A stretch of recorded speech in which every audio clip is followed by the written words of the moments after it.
This is Worldwide News. You are watching News Story.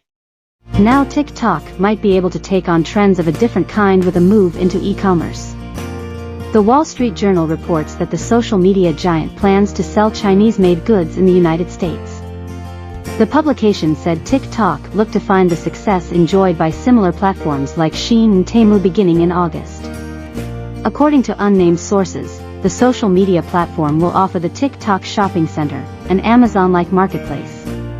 This will allow users to go to one place to view and buy their goods.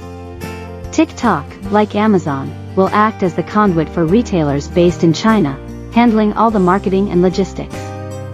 The journal reports that Chinese suppliers will only be paid by TikTok after finding U.S customers. The plan is to increase the total net worth of transactions on TikTok from $5 billion last year to $20 billion this year. But it comes as the platform faces heightened security over users' data security. Back in April, Montana became the first U.S. state to ban the app on personal devices.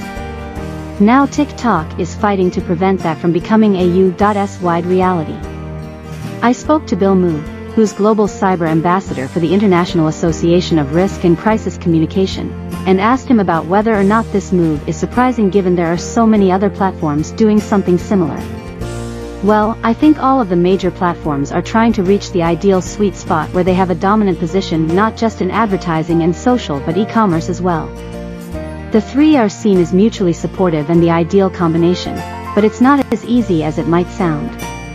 A number of major platforms have tried to have success in all three areas and have failed to do so.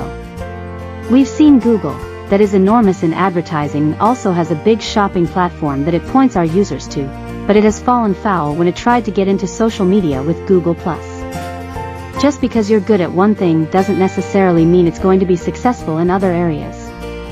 Translate into others, and also with Facebook, which is very good at what it does and have a dominant position in social and also in advertising. It tried to get in more heavily into e-commerce with payments with its platform Libra, and that failed abysmally and largely on the basis of trust, and this is going to be one of the areas where TikTok is really going to struggle.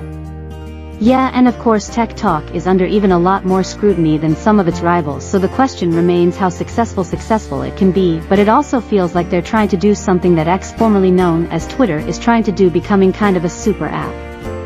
Well, a lot of platforms really have the ambition to be a super app, but it's notable, as I showed with Google and Facebook, that they failed to make that step.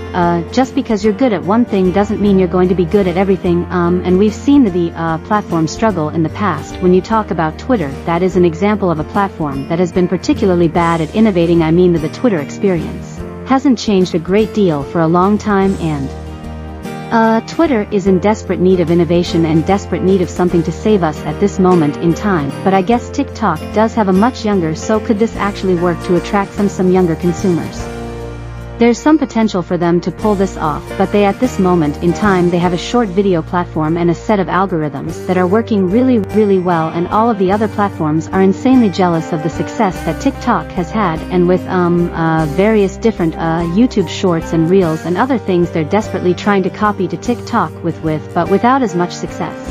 There is no guarantee, however, that TikTok is going to have success as it ventures into another area where it doesn't necessarily have the skills and the ability, and also if it can't crack the question of trust, then it's gonna fall flat in this area. And whilst there are people and naysayers and antagonists in the US making arguments about our inability to trust the Chinese, when actually the US platforms are equally to blame for their data and privacy abuses, the big question arises, are consumers going to be willing to trust a Chinese platform in this way? Bill Mu speaking to me a little earlier.